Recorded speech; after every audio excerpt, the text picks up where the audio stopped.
Is Raw going old school? We'll get into all that, the ratings fallout from the weekend, and so much more. It's Sportskeeda Wrestling's top story of the day. Share that link of your stink. Watch out, watch out, watch out, watch out! Watch out, watch out, watch out, watch out, watch out. What a weekend of wrestling. What a weekend. It was a great weekend in wrestling, guys. We were spoiled. We were spoiled. I am Kellam. That is the delightful Jose G down in Florida. We hope you're doing well. We hope you're staying safe wherever you are. And, of course, checking out all the news at sportskeeda.com and subscribing to the channel if you have not done so. All right, let's keep it going here. 22,000 is doable. We're there. We're almost there. Help us out. Get us there. Get us all right, so if you aren't checking us, I know a lot of people watch this on Facebook, but definitely start checking us out on YouTube. We have exclusive interviews up there right now with Paul Heyman. A lot of people talking about that interview. We'll get into some cryptic messages he's been sending recently since that interview, but a great interview where he talks about his relationship with Roman Reigns, why Roman Reigns in the a better scape of wrestling, and that goes beyond WWE, is the top performer. He also goes into his vision of what AEW, like where they fit into all this with all of it, where NXT is in the mix. A lot of interesting stuff he said about the Bloodline as a faction too, which is quite interesting here. And we'll get into all that interview too. Yeah, it's really worth watching. Kudos to Rick Ucchino, and big thanks to WWE's PR department for getting that connection here. And also, like, this isn't like a fluff interview. This is like an interview where it's good. Yeah, he asked real questions. He had a lot to say. If you're joining us for the first time, go ahead and hit that like button if you're enjoying the content and get on screen. A lot of people with different takes. Yes, we will talk about the ratings thing. We will get into the ratings. We're going to get into it. First, though, let's get into old school Raw. This is the big news of the day. News trickling out that we're getting another old school edition of Monday Raw. We haven't gotten these. Obviously, I don't think we got one. We got a slight version of this during the Thunderdome. Did we? We did. Like we got an old school Smackdown. Yeah. So, which was enjoyable. I think they have a little bit more fun doing these on Raw. These are the opportunity to do the Parade of Legends type thing that WWE likes to do. WWE's doing this for a long time now. They've been playing on their nostalgia for a long time. Nostalgia is a big part of what they are. That is why a lot of people are wrestling fans to begin with. And this one looks like it's going to happen in early 2022. What's the latest on it, Jose? Yeah, man. So Andrew Zarian, our good friend Andrew Zarian of the Mat Man podcast, he actually revealed today that he got a source that is talking about WWE that's bringing back the retro Raw idea. That's what they're going with. They're going with retro Raw, not calling it old school Raw for right now. But it's going to be coming back in January. There hasn't been an exact date revealed, but it is going to be sometime in January. WWE's been known to do this all the time. Usually it's at the top of the year, usually in some point in January. There has been some times in the past where they have skipped a few years, but traditionally, they usually do it at the top of the year, usually a few weeks right before Royal Rumble. So this might be something to maybe tease some of the old school guys making an appearance in the Rumble. Who knows? But it's always good to get these old school Raws because it always brings, the old school's eyes to the product that grew up watching Hulk Hogan, that grew up watching these guys. They're going to want to tune in, and that's probably going to be a big ratings bringer for WWE. Michael's texting in saying, I want Retro Raw storyline. He wants some type of storyline with Retro Raw. Well, who knows? I mean, WWE's been doing big payoffs on television recently. They've been doing, Big E winning the title. They could have done that on a pay-per-view, and they didn't do that. It certainly would be interesting. Steven Chambers texting in, big fan of the show. Thank you so much, Steve. You watch all the time. I see you there. Says bringing back the ICO Pro commercials. They did that. I think at the they did it for SmackDown. Yeah, the old school SmackDown. They had someone doing ICO Pro commercials. It was pretty funny. Don't know what those are. Look up the supplement system that WWE sold. And what about this comment here? Mikey Messier. Storylines in WWE? Come on. Mikey, you've been drinking the Kool-Aid, pal. You've been drinking you're not drinking the Kool-Aid, you're swimming in it, pal. I get it. Some people don't like the storylines, but then they do have storylines, so there you go. So other people with different ideas here chiming in about maybe different things they want to see. What do you want to see on old school Raw? I know there's some fans who are now in their 20s And old school to them is the mid 2000s. You know, like they want to see Carlito, and they want to see the Divas, and they want to see Kelly, and they want to see. I would love to see Victoria. They want to see people from 2002, 2003 beyond. I can agree with that. I think that'd be fun. Like a Santino appearance would be fun. He's done some things for them there, here and there, but that's what it is. It's a feel good show, I mean, I think if they could book Batista, that would be a good grab for Monday Night Raw. For an old school Raw, if they can have him do an appearance or something, I think that'll bring a lot of eyes. I don't know. Yeah, I think you're absolutely right. Our old school is not necessarily the old school that these 20-year-olds are referring to. They grew up, watching Jeff Hardy. Having a singles title run. They grew up watching Batista. They grew up watching Carlitos. So yeah, I mean, I'm not opposed to it. What is this cryptic message from Paul Heyman? Oh man. Well, guys, Paul Heyman's been all over media all the weekend, not only here at Sportskeeda, but at many other news outlets as well. But today, Paul Heyman put up a tweet for WWE. And it reads as follows. It says, quote, exclusive spoiler for WWE Crown Jewel, Roman Reigns versus Brock Lesnar this Thursday, live on Peacock and WWE Network. I hate to spoil the ending of what's the biggest box office match of 2021, but ladies and gentlemen, my name is Paul Heyman, and I will be walking down the aisle at Crown Jewel with the reigning, defending, undisputed WWE Universal Heavyweight Champion, and I assure you, I will be leaving Crown Jewel with the WWE Universal Heavyweight Champion, end quote. He'll be leaving with the WWE Universal Heavyweight Champion. He's entering with the Universal Champion and leaving with the Universal Champion. I will say this how much storyline can you get? This storyline, I would assume Paul has a great influence on it. You do these contract signings. Well, they do these contract signings. They've done with Roman and Brock before, but they had different roles. One was a babyface, one was a heel, right? Brock is doing very little and getting so much out of it that simple thing where Roman was laughing at him on Friday night saying, you didn't look at that contract, the whole contract thing. We've seen it before. A clever little spin on it. Him saying something very simple like, well, I had my advocate, Paul Heyman, look over it. Because the whole idea is, whose side is Paul on? Is Paul going to cost them the match? And the thing is, these two guys are going to brutalize each other. We've seen that before. We know we can get a really intense match out of them.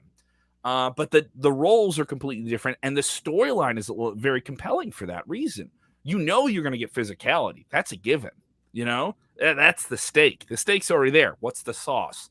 And Paul Heyman is the sauce in this. Paul Heyman is indeed the sauce, man. I mean, just his performances in all the backstage promos that he's had with Roman Reigns, when he is tear jerking with his eyes bloodshot red, with Niagara Falls coming out of his eyes. Dude, give that guy an Oscar. Give the guy an Emmy, for God's sakes. I don't see any other actors doing a performance like Paul Heyman's doing. For God's sakes, give the man an Emmy. And I think he's been not only the sauce of this storyline, but he's been the most captivating part of this storyline. Other people chiming in about what they want to see in this retro Raw. Timothy Carter says, let's bring back everyone from 2000 to 2004. He has a cutoff. those are the best. Triple H versus Shawn Michaels, Stone Cold versus The Rock. That was a good time. I agree with that. I think you get The Rock for anything. That'd be great. We'll see what happens there. Tommy, always with us, says, keep Hogan's and Goldberg's away. Well, Hogan and Goldberg will be there. I'm fairly certain of that. He goes, use present talents on the roster. Bring Kevin and Jose to host Raw. Well, I'll take that. They already have a Kevin. They already have Kevin Patrick. I'd have to change my name. I definitely agree with that second half of that statement. What? Bring the Kevin and Jose to host Raw. Oh, okay. I was going to say that you only agree with you getting the no. You and I as a unit, bro. Come on, man. I want to throw you under the bus. Don't leave me behind, Jose. Kevin. I thought we were bros. Love this comment by Justin Truett. You gotta love Heyman. No one spins a story like he does. Absolutely. Check out the Absolutely. interview, guys. If you haven't done it yet, check out the full interview with Rick Ucchino on our YouTube channel right now. Great. It is absolutely great. Some of the best takes you'll get from Paul Heyman. So let's get into this. We have more stories here, but we weren't planning on this. But I said we got to touch on it. So Friday night we get the Friday night skirmish, because we can't call it a full on fight. SmackDown, due to playoff baseball, is pushed to Friday nights on FS1. And they say, because we know we're going to have that disruption there, we know it's going to take some while for people to find us, we don't want to lose a ton of our viewers like they would if they were on cable-based network, right? It's just available homes. They put the show on FS1. They do an extra half hour commercial-free, which would then go immediately into the time of AEW Rampage, an hour-long show that airs at 10 Eastern, 9 Central. So Tony Khan got really, really mad, quite the kerfuffle, and said that he was excited to defeat WWE and their A show, have his B show basically defeat their A show. So we have news coming in today from Showbuzz Daily. We had the fast national numbers, a thing I didn't know about until a week ago, right? And now those are usually not released publicly, so those started to get out.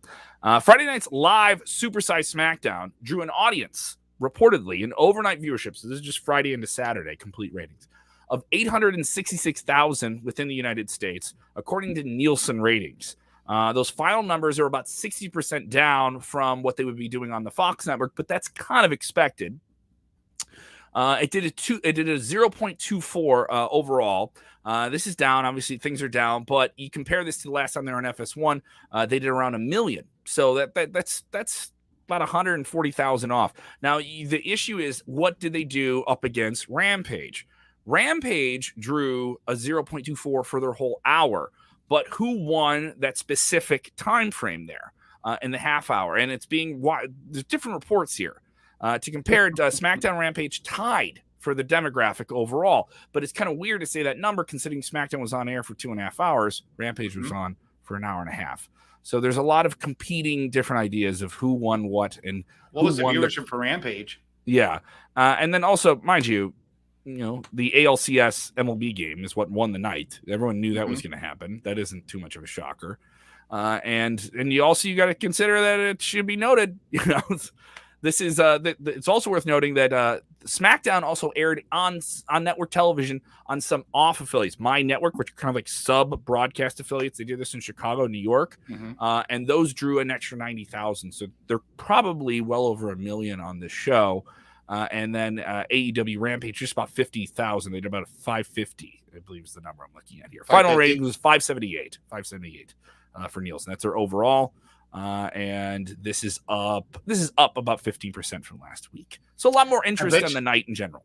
So I bet you that the Thai demographic is probably the real hardcore fan that had both shows going simultaneously, which is, I am included in that bracket, because I was watching both shows at the same time, and I'm sure there was millions of people or thousands of people that were doing the same exact thing.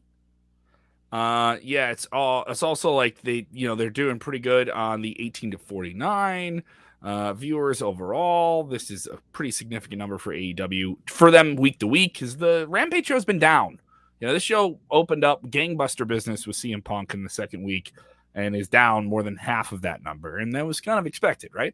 So we'll see what happens here. Those are the ratings numbers. I know people are going to debate about them. It is worth noting SmackDown will be on FS1 again, coming up here October 29th, due to the World Series falling on that night. Fox wants that on network television, so that's what's going to happen there. And they will have an hour-long edition of Talking Smack, which will go on.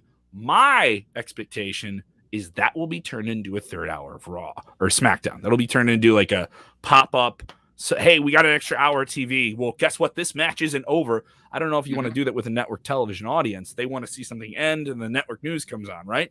I don't know if you want to do that with the broadcast audience. So that is what happens there. Let's get to our third story. Before we get into our third story, I did want to get your take on something really Sure. quick. The matchups that we got in that scuff, okay? On Rampage, we had Suzuki and Bryan. Simultaneously on SmackDown, we had a tag team championship street fight that then led in to Becky versus Sasha. And then you had to rush to get that contract signing in there. And then you got a CM Punk versus Matt Sydal situation too.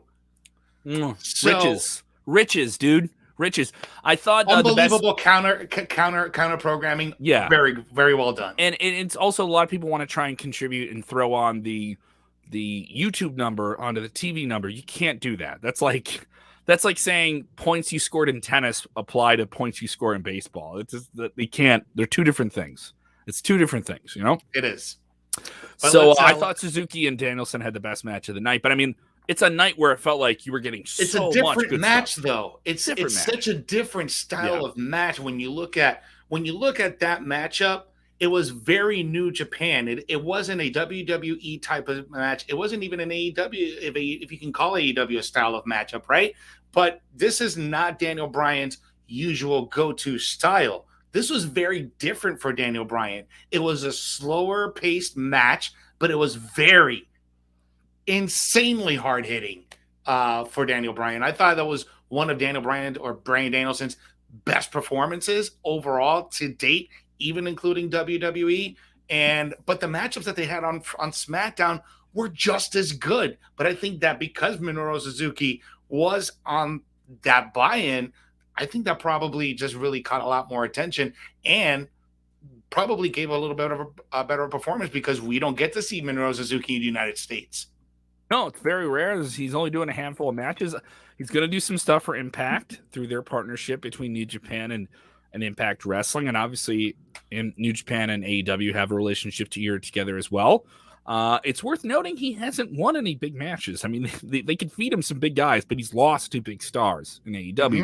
At the same time, he's a 53-year-old guy who's a legend already. You know, what does he actually need to win in this regard? What does he need to go back to Japan with? Those young lions look good, man. Just make them look great. That's worth noting there.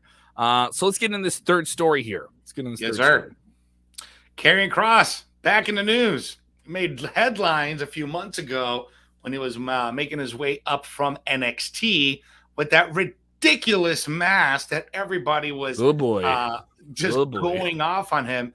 Well, guys, if you thought that was a drastic change, get ready because there's more to come. Karrion Kross, there's reportedly more character changes in store for Karrion Kross. The current plan is to shift Kross's character on the main roster again.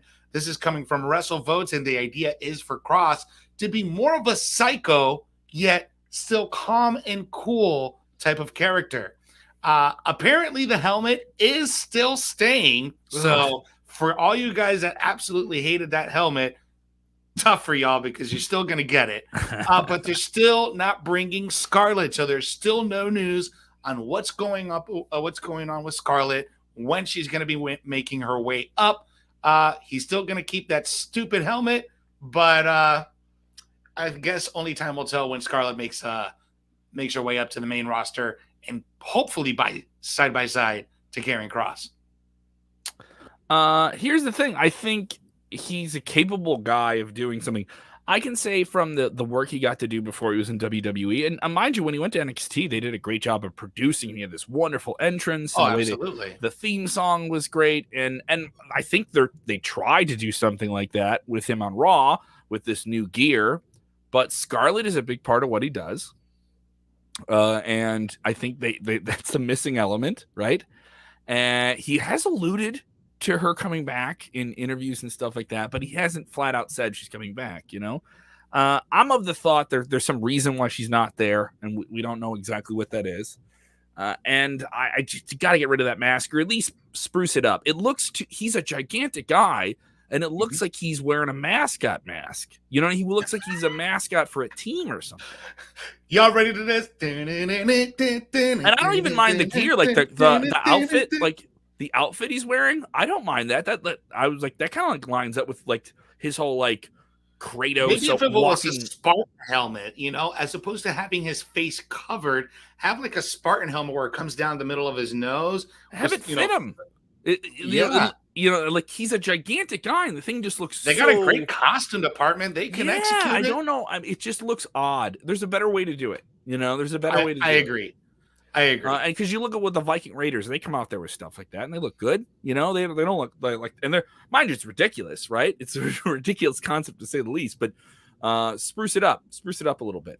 I also think he's not a done deal. People write it off. Oh, they killed his career. They did this. Like, people said that about the New Day 10 years ago, and look where those things went. You know, people said that about a bunch of different characters who were able to turn things around and turn it into something. You know, Otis wasn't supposed to get over. Otis isn't what he once was, right? But Otis was a character when he came into the main roster. Everyone's like, this guy's done on delivery. He's not going to be over like Rover. You know what I mean? Mm-hmm. Dolph Ziggler just had to introduce his name, and he was able to turn that into something. So I think writing people off is kind of unnecessary. We have some big stuff tonight on SmackDown, or excuse me, Monday Night Raw, rather, as we will have the semifinals of the Queen's Crown tournament, which I've heard a lot of complaints about, just not having enough TV time. A lot of people upset about that. Mm-hmm. And then the semifinal on the Raw side between Xavier and Jinder Mahal. I think the Queen's Crown, I feel that's Doudrop's title to win. I think that's her. I think she's getting nothing there. I hope it's Shayna Baszler, bro. You hope it's Shayna Baszler? I hope it's Shayna, because Shayna deserves to get that massive push that she didn't Following Friday night on SmackDown, I could see Naomi running out tonight and costing her something. Just jumping brands just to mess things up. So that's just me. That'd be cool. It would be wild. It'd be wild. Yeah, other people saying that Baszler needs a win. I agree. She needs a win, but it could be crazy here. Now, obviously, Xavier Woods has been open about saying the pinnacle of his career is not being a world champion. It's being the king of the ring. And he wants the crown. And give me my crown. I want my crown. That he has to win this match. He has to. Especially with G4 right around the corner. You want a guy that not only is a high-profile media presence, but this is going to be a really great crossover for WWE into that space of G4, which is a few weeks away. So Xavier has to win this. Mm-hmm. So a lot of people with different takes here. A lot of people just down on WWE. Louis saying, I hope is a draw in them tournament. I can't. Shiz is bad, and WWE doesn't have a purpose no more. I don't understand exactly what you're trying to say there. Well, he did have a comment a little bit earlier. I read a comment of his earlier, pretty much sending Vince McMahon to hell. Creativity in WWE is just lazy. I don't know if it's just lazy. Maybe it's just not something that appeals to you. That's okay. So, and some of it doesn't appeal to me. So, and then some of it is lazy, and then some of it's very interesting. It depends. You know what I mean? It depends what you're watching. It's also like what storyline too. You know what I mean? It's always it's also like what storyline is going on. I think the Queen's Crown is upsetting. I've enjoyed the King of the Ring. I thought Finn Balor and Sami Zayn had an incredible match on SmackDown. I thought that was really good. One of the ever since their bout in NXT, almost 6 years ago, that was the first time they've really kind of matched up in a long time, and I think they absolutely killed it. They did a great job with that matchup, and it actually gives you a reason to watch too, because it's a tournament. There's stakes. Every match wins. Every match matters. Every match wins in terms of matter, in terms of meaning, in terms of purpose and elevating someone. This Crown Jewel show, I know every show in Saudi Arabia is controversial just for being in Saudi Arabia, right? But I do think on paper this is an interesting show. And this is a very good show. This is a stack card on paper. Absolutely. I think, man, I don't think SummerSlam wasn't even this stacked, dude. And it's a long show too. This is gonna be I think because they have it in the afternoon. I think they're gonna go a little bit longer. Special start time at noon Eastern. If you're watching the show, maybe you want to skip out of work, figure something out. Yeah, we're gonna be having a special post show right after the Crown Jewel here on the Sportskeeda Wrestling Channel, and afterwards we're also gonna have an international trivia. So we're gonna be doing that later in the night. International superstars. The world. The world. So apparently I'm like the designated guy, because apparently Sid SP3 couldn't make it to this matchup. So you know what? They call the workhorse. That's who they call. They call the workhorse of SK Wrestling, because I'm on your screen every single day. And if you don't believe me, check out the YouTube. Check it out. Every single day you see News Roundup. The workhorse of SK Wrestling is coming. Now, I don't have a title opportunity, but if I beat him, Well, they pulled the title. They pulled the title opportunity from you. No, this is not a title match. It's not a title ridiculous. trivia. But I am doing my job as the workhorse of SK Wrestling to be in that trivia. Thank you guys so much for watching. Hope you guys had a good time. Hope you enjoyed just enjoying our show. We do it a late afternoon. Top Story airs Monday through Friday right around this time, so make sure your notifications are on. If you haven't done it already, go ahead and subscribe to Sportskeeda on YouTube. Check out our podcast channel, available in your ears as well. We have our Dominic Mysterio interview up there as well. Full episodes of our Smackdown AEW Rampage review show with Dutch Mantel. We'll have Vince Russo come up later tonight after Monday Night Raw. A lot of content. It never ends because when you're watching wrestling, you have to do this very, very important thing, which is what? Guys, the most important thing you got to do is enjoy it. Enjoy wrestling, guys. Have a good night. Enjoy it. Bye. Bye.